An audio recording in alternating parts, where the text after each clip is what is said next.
Some of you do know about SCORE. You may not know enough about what SCORE actually does. SCORE is a national organization. It's sponsored by the SBA, Small Business Association, that guarantees loans to small businesses. And the reason it got started out was a long time ago in a land far away. When SBA was getting started, they were loaning money to small businesses, and the businesses were failing. And they said, you know, we have to find some way to help these businesses get started in business and do things right, write business plans, analyze their business, take a look at their financials and understand what they're doing. But it would take a tremendous amount of federal resources to do that, so they found a group of volunteers, SCORE. SCORE stands for Service Corps of Retired Executives, and the word retired is what makes it free. Now, we have about 11,000 of us nationally. Here in the Orange County chapter, we've got a little over 100 volunteers working. We're all people who have been in business anywhere from 20 to 40 years. We have been in a wide variety of industries, aerospace, consumer products, et cetera, all the way down the line. A lot of people recently, we've got a lot more members coming in that have been in the internet business and in computers. Okay, we also have a wide variety of business skills. So if you need to talk to somebody about human resources, we have several human resource managers. If you need to talk to somebody about marketing, we've got a group of marketing people, which is what I get involved in. We have people on plant layout. We have people on patents and copyrights and trademarks who can talk to you about that. We have former bankers who will read your business plans and help you get it ready to take to a bank. And it's all free. And it's being done by people who have done that before in the real world. Okay? Just quickly, as a typical example, I guess I would consider myself probably an average member of SCORE. I spent most of my career in marketing for a company like Hitachi. We sold TV sets. So marketing and sales. So I dealt with the sales training department, had to develop marketing plans, was also involved in actual product development, which is how I got into it, through engineering and product development. So we're very aware of the real world, and I'll tell you, if you want to look for a competitive environment, go into selling TVs, right? Matter of fact, you probably, if you think back, you can think of a lot of dealers who aren't here anymore who used to sell television sets, because their premise was sell it below cost and make up for it in volume. And I got to tell you, that's a formula that doesn't work too well. Sell it below cost and make up for it in volume. At any rate, that gives you an idea of what we've got. I want to give you two other examples of people we have.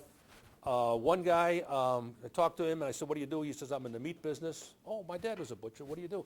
I work with Omaha Steaks. Omaha Steaks, you know? What do you do with them? I own them. Sole proprietorship. He owns Omaha Steaks. Another guy we talked to, in fact, if you're lucky enough to go to one of his marketing seminars, I'm a Tom Patty. He was the vice president, owner of Chaya Day Advertising Agency. I don't know how well you know advertising agency, but it's one of the top 5 agencies in the world. When you see him, he looks like a homeless person, but he got there on a Ducati motorcycle. So, any case, anyway, so we have a wide variety of people. As I say, we have HR people, we have high-tech people, and we have bankers. And those come in very handy because our basic premise is do a business plan. We help you do a business plan. Get your thoughts organized in order to assemble a business plan.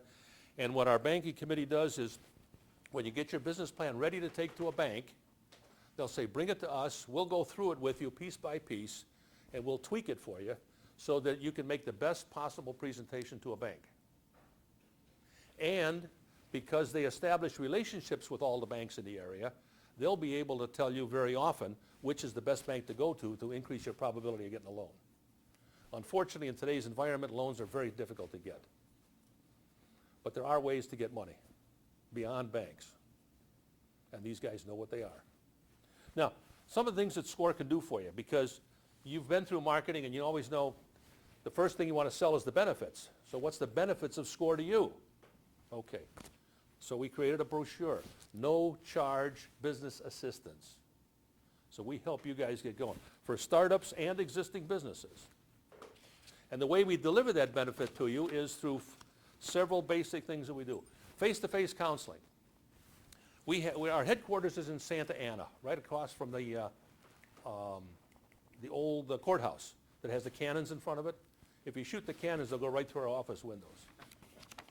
So, but we also have satellites scattered around. There's about 16 satellite locations scattered around the county where there are counselors.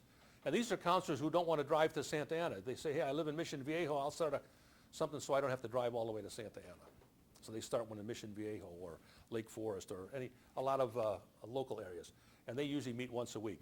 In the Santa Ana office, we have 3 counselors every day taking 5 appointments. So you get 15 appointments every day. And over the course of the week, you're going to find somebody who's got a skill that you're looking for. And as I say, I worked yesterday, and the guy in the center office happens to be the guy who deals with patents and trademarks and copyrights. And he always has a full schedule of people who want to know, how do I get a patent? Or how do I trademark my stuff? Or how do I get copyrights? And he's got the details down to fairly well. Okay, so you can do face-to-face counseling. It is free. It doesn't cost you anything at all, except for parking there in the building. The second thing we do is workshops. We also have a brochure on a number of workshops we do. The workshops cover a wide variety of subjects, many of which you perhaps have already covered here. And I used to teach one of the marketing workshops. But we also have workshops on, just for case in point, selling, import-export, how to make it work for you, networking, social media marketing, big thing right now. So there are people who have developed skills, expertise, and experience in how to market using social media, and they teach a workshop on that subject. We have several courses in QuickBooks if you need to learn how to use QuickBooks, et cetera, et cetera. So there's a whole wide variety of them in here. In fact, one of them that's most popular with startups is we have a Startup Essentials. So if somebody's considering starting a business, we have an all-day seminar on a Saturday at National University that touches on all the pieces it takes to get a business started. Okay. This only highlights about 20 of our top, most popular workshops. We have probably at any point in time 30 or 40 different kinds going on, depending on the counselors. And the workshops come about because a guy like me says, hey, I like to talk to a crowd and I know marketing, so I'll start a marketing workshop. Okay, so at any point in time, it's a case of who wants to do what. And it's because it's a volunteer organization, it is subject to the volunteers that are available at the time. But the Orange County chapter is incredible. It's been chapter of the year now probably every other year because it's so well organized and so well staffed with a very wide variety of ambitious people. When they ask me for volunteer hours, they want me to work 1 day a week, about 6 hours. Not too bad, that's my minimum. There's people working 40 to 70 hours a week on it because they have so much fun working at SCORE. Okay? Now, the other thing, we have cyber counseling. On our website, now it's all in the brochure here, you don't have to write it down. It's all in the brochure here and where to go and how to get to it. If you go into our national website, the national website gives you access to about 3,000 counselors who will work with you via email. And you can pull up their bios and see what they used to do, what they did most recently, and then click on another button and you have an email connection to them. And then they'll work with you. Now, all the counselors at SCORE have a contract with the National Organization of Confidentiality. So as we talk to you about your product or anything about your business, we have the same confidentiality that lawyers do. Okay, so you don't have to worry about your secrets escaping, if you will. Cyber counseling is very, very nice because what happens is a lot of clients come in, they'll talk to a counselor, they'll get a business plan going, but they may have questions about a particular industry or a subject where we may not have expertise. We had one a couple years ago. A guy wanted to start a wheelchair distributorship. Well, we got him started. We got him going on his business plan and we got everything. But nobody in our organization knew any of the nuances of how do you distribute wheelchairs. But there was a guy in New Jersey who was a cyber counselor who was a retired wheelchair distributor. So he got on the internet and he got all the nuances of the wheelchair business from that guy. Okay? So that's the network of experience you've got available to you. We have advisory boards for companies that are already in business. You may not be in business yet in some cases. If you are or if you know of somebody who's in business, we have advisory boards. You can bring in 3 or 4 people to come into your place of business and address whatever subject you would like to address. I worked at one not too long ago, a company in Fountain Valley where I live. wanted somebody to help them with their warehouse. They were distributing portable air conditioners. And they said, we think we should do something with our warehouse because we don't know if our warehouse is done right. So I took a group of guys in who had experience in warehousing. And they went through the whole warehouse and they said, okay, here's the kind of pallets you should use, here's the squeeze trucks you should be using, here's how you ought to organize it, here's how you ought to control your inventory. Okay? Out of that came, what's your sales forecast? Now before I tell you the rest of the story, I got to tell you these guys were internet guys. They had a beautiful website.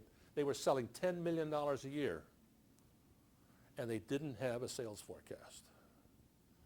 I said, how do you get your stuff? Well, we go to China and we say, give me 2 containers of these and 3 containers of those, and they bring them over, they stick them in the catalog, and when they run out, they run out. So we conned them into making a sales forecast by taking their history of what you've been selling, picking similar model units, and then forecast it out. And they, reluctant, they said, you know, you've been beating on us for 2 months, and we finally did this thing just to get you off our back. But boy, was there some good information in there. We found models that we shouldn't be carrying because they're not selling that well. And we found other models we ought to be ordering more of. And now we can take a look at our sales and begin to forecast our sales against our past history and know what we ought to be buying. The other thing that just blew me away was the warehouse guy said, well, you know, you're packing everything when you go to ship it out. Why don't you buy it from China in reshippable boxes instead of display boxes? Oh, can you do that? You're buying containers. Of course you can buy it and do that. So now they're getting all their stuff in reshippable containers. So they saved all their problems of repackaging stuff. So they just slap labels on them and send them out the door. So that's some of the things we find. And it's amazing how little knowledge there is in many cases. Coming from an industry where we were, as I say, fierce competition made you extremely sharp. Because if you weren't around very long. And so we took all this stuff for granted. But you begin to find out there's a lot of people who aren't aware of it. So that's the knowledge base you've got available to you. The other thing we have, started not too long ago, is a CEO forums. So we have a group of people who get together once a month. They're CEOs of organizations that do $1 million or more. And they get together once a month, and the CEO is now able to talk to somebody else. Because CEOs don't have anybody to talk to, because they all work for them. And they're going to tell them what they want to hear. So they have this group of these small work groups of about 10 people who get together every month, and they discuss problems that they have with other CEOs in other companies, non-competing companies, who then help them work out their own problems between themselves. And they're all these CEO forums are moderated by a score counselor who has been a CEO of a company. Okay? So I think that covers most of what I had to tell you about score confidentiality. Yeah. And in fact, this is the one, I finally got around to doing it. It took me 5 years, but I finally got around to making a brochure where we tell that we finally did what we preach. You know, the shoemaker's always got holes in his shoes. And we had crummy brochures for a long time, so finally we got around to coming with it, where we talk about the benefits, then we talk about the delivery method, which is our actual product, and then we talk about our credibility. How can we, in fact, deliver those benefits? So we do what we preach, and that is tell people what your benefits are, then you got them listening to you. Then our next question is, well, how are you going to deliver those benefits? Then you can describe what your product is to deliver those benefits. And then the third question they've got for you is, how do I know you can deliver those benefits? Which then becomes your explanation of credibility.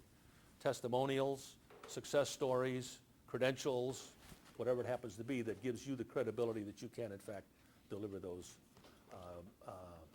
deliverables.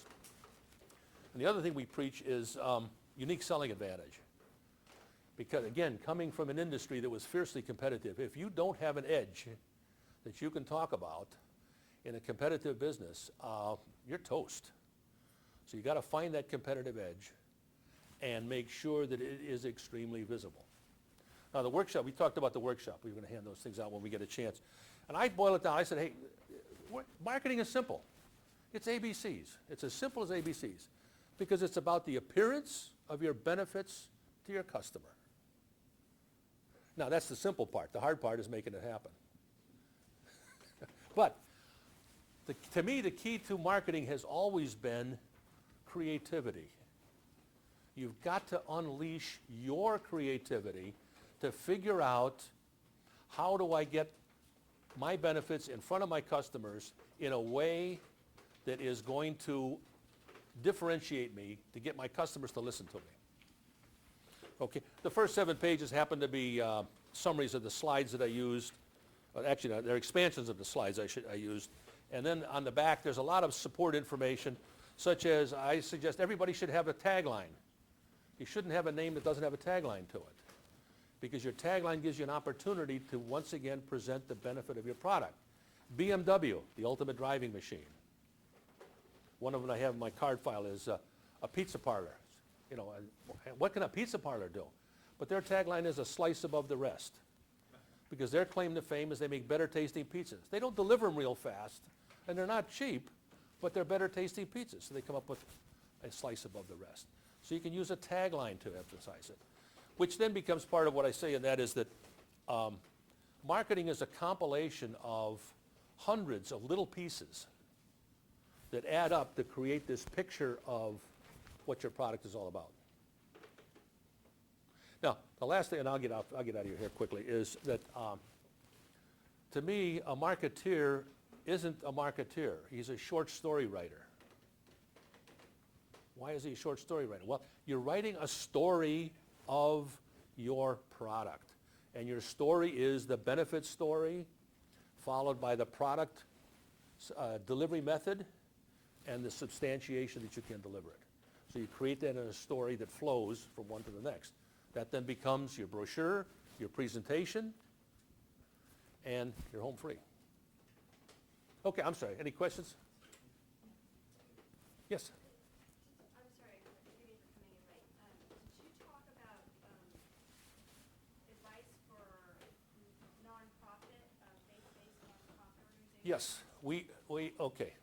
We do have a number of nonprofit people come to us. And we'll get you started on a business plan, because ultimately a nonprofit is very similar to a profit organization. The only difference is whether they make a profit or not.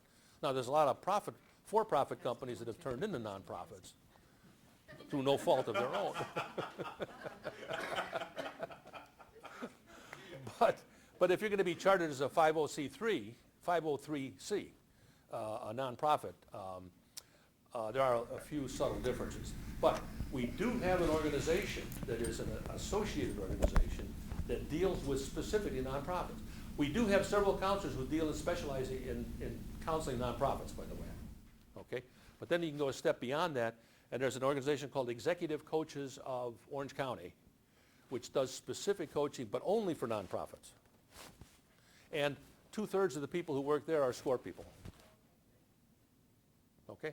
So you've got the balance. But fundamentally, basic SCORE itself is as I said, almost all of our clients tend to be for-profit companies. Okay? I'm sorry, any other questions? Yeah. How do you guys get your funding? Okay, you're looking at it. See the back page? Yeah. Sponsors. We got sponsors who pay money to us in order to get their visibility to people like yourself. Okay? Since we touch about 14,000 people a year in Orange County, who are people who are interested in business. And we talk to them, and so we give these sponsors visibility to those people. We do some of our workshops. People can sponsor a workshop. They get a 5-minute commercial, and they can hand out some of their literature workshops. They do get their logos on everything. And when people come to us and say, hey, do you know of an attorney? Okay, I can't recommend anybody, but you'll notice one of our sponsors happens to be a legal organization. Okay? So that's how we get money. We are also funded in part by the federal government. We get our money through SBA. So they fund SBA, and the SBA gives us peanuts. What I would encourage you to do is actually to visit the SCORE website, sign up for the email distribution list, and anywhere from once to twice a week, you'll get an email notice of a meeting coming up on some topic relating to the launching of your business, the location, the time, and all this. And depending upon where your itch is at that time, you can sign up and go to these things that are anywhere from $3 to $4. One of the things they're doing now, they just started it recently, and that is on Friday they will send out an email to everybody saying next week there are appointments available with these counselors who have these expertise. Okay, but Lacking that, you can call in on the phone number and say, I need to talk to somebody about this subject. And the person at the other end of the phone, the office manager we have, they'll say, okay, I'll find somebody who can talk to you about that specific subject. Never alone. Thank you, Bruce. Okay, thank you. I'm sorry, are you only in Orange County, or do you have in LA, Riverside? Okay, LA? our chapter is Orange County, but there are chapters in there is one in Riverside, as a matter of fact. There's one in Palm Springs. There's San Diego. San Diego is a very strong chapter, very similar to us. LA has one, downtown LA. Yeah, pretty much most of the geography is covered by some chapter, but it's done, as I say, it's done by local chapters. And basically, they're kind of close to SBA offices, is where they tend to cluster. Again, because they get the support. Like I said, we use the SBA office, so we get free office space, copy machines, and a couple of other odds and ends that we get free from SBA. I'm here. Okay. So, we're just here at Concordia University at my class on biblical entrepreneurship. The first time we're offering it. This is our inaugural class, 27 students. We're having just an awesome time. The students are so passionate. They've got ideas in their mind and passion in their heart that the Lord has put there.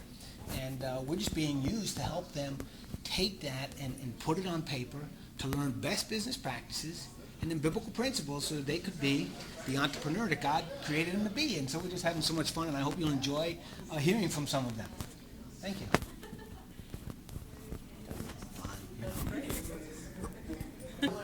That's what we're doing, just having a little conversation around the coffee cooler here. She's a public speaking trainer, you know. But anyway, I just want how come you took the class? What did you want to get out of it, and how's it going? Any insights? Well, I'm really grateful for the class that you offered, Stephen. I learned a lot through the experience here. Starting a biblically based company is definitely a leap of faith. I've been praying about it. I talked to you last year about the idea. And when this class offered, I felt like God saying, okay, let's get going now. And so the class here really opened up my eyes. It provided balance between the business sense and also the practical application of what to do as a business owner. I like the integration of faith and the wisdom given. I love the articles that were given, and I like the practical skills that I've learned along the way about how to write a business plan and what are marketing strategies. I've liked the speakers that you've brought in, different perspectives, and to be able to ask them questions. I've also enjoyed the conversations that we've had with other people, and the opportunity I think the most was that this was a push from God to really sit down and think about what I needed to do. And so I got to dream, and I got to build, and I got to create. And I found that through this process, I left last week while working on my business plan with the impression, wow, I am living the kingdom of heaven here on earth. Because I know not only who I'm working for with God as my father and creator and CEO of this business, I'm also recognizing that when I work in partnership with him, I'm helping to build his kingdom. And that is something that's very encouraging and motivating and helping through the tough times. Like when I don't know how to do something, like, I'll present my fishes and loaves. So that's my business philosophy or business model, is the loaves and fish model for biblical entrepreneurs. So you wrote the business. Did you ever think you could write a business plan? I mean, have you written one before? No, and I think that was nice because I knew I had to have a business plan. I've been talking about having it, and this class provided the steps that I needed to get to that place. And I needed someone to guide me along the way, because it's easier to talk, oh, I have this business idea, and then God says, good, now let's walk the talk, Stephanie, and that's what he provided to me through this class, was the opportunity to take the practical steps and put it down on paper. So, and I liked having the deadlines because it pushed me to get things done. Good. All right, thanks, Stephanie. Perfect. Okay, you're a public speaker, huh? Sort of say, why did you take the class? What were you hoping to get out of it? And how's it going? Yeah, it's going awesome. I love coming to the class. I saw the ad in the Christian Examiner.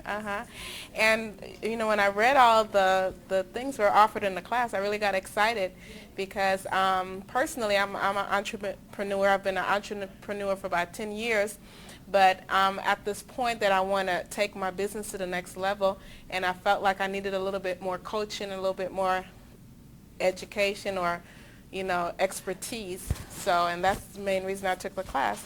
And I also wanted to add my faith to it because it's somewhat of a challenge to make sure that you are doing things God's way in the business place. So I wanted to get a different perspective on how to do that. And that class, I think that was the greatest thing earned from this class, learning how to incorporate your faith with your business. So so you're writing your business plan already? You're going to write it? Have you written one before, or is this helpful? I've written one before, but now I'm in the process of writing another one, a more extensive business plan, and I've gotten what I would say is the prompt to go ahead and do it, and I've got the deadlines. Yeah, exactly. To do it. So I'm working on that now. I'm excited about my PowerPoint because I haven't done one, with my business plan before. So I'm excited about doing that. Yeah. All right. Would you recommend the class? Oh, definitely. I've told so many people. I'm waiting just to hear when the next date is. Okay. Yeah. And what about maybe we thought about taking it to a church? Do you think a church group might benefit from that? Definitely. Actually, I was planning to share my information that I've learned in the class with my church family. But definitely, this would be something that would be just awesome for the church. First of all, you'll already have the Christians, you would already have your market there, and you would just add your business expertise with that, and I think that would work. Great, So tell me, why did you take the class? What were you hoping to get out of it, and how's it going? It's exciting. My daughter, actually I took the class to help my daughter. She was right in kind of a decision-making time that her and I weren't in real good agreement on. And so I saw your class and I thought, okay, Lord, this is an answer to my prayers. Because she wanted to be an entrepreneur and I wanted to be able to encourage her, but I didn't think I was being real encouraging. And so we came together. And it's been an amazing tool, and just the knowledge and the information that you've had here has been great. And it's really helped our relationship because I can see through her entrepreneurial eyes, I think, better. So I think it's been really good to come together, for us to come together.